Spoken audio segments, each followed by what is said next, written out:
You know, we've got over 50,000 mine waste sites in the country that we know about, I may add. 50,000 mine waste sites, and these have significant waste footprints. You know, we're talking millions of tons of waste rock, you know, many, many hectares. So we need to start making an inventory of what's where. And so that's what my team have been doing through our Stream 1 program. We take simple pieces of equipment, we go out to site, we sample things called tailings, which are metallurgical residues.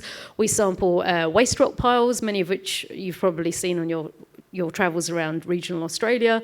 We characterise these and we basically make an assessment, a very quick assessment, if there's actually critical metal fertility in there.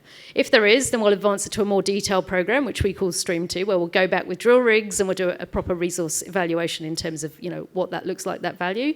And in Stream 3, we'll actually do some metallurgical testing. You know, if it's there, how do we get it out? And how can we get it out in a manner that is sustainable? Can we use greener processing technologies? Can we be more energy efficient in that processing?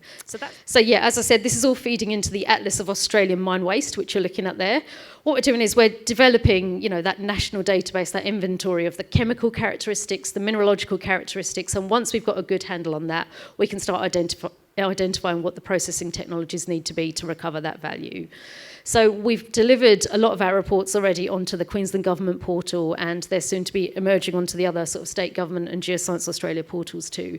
And what we're looking at is really producing pre-competitive data for investors to really come to Australia, maybe develop new businesses here. We've had lots of interest from the Japanese, from the Americans, from lots of people. They want to come here, they want to sort of take our reports, and they want to make an informed decision as to whether or not they're going to pour masses of money into further characterising the site and working out if it's a good, you know, business proposition for them to remine these sites and, you know, extract those critical metals. So there's so many things we could generate from mine waste, but it all starts with characterisation. And I'm super proud to be leading, you know, I would say the preeminent team in the country, traipsing around in our PPE, which, yes, it needs to be recycled. So that talk before, I've got some bits and bobs you might like to take.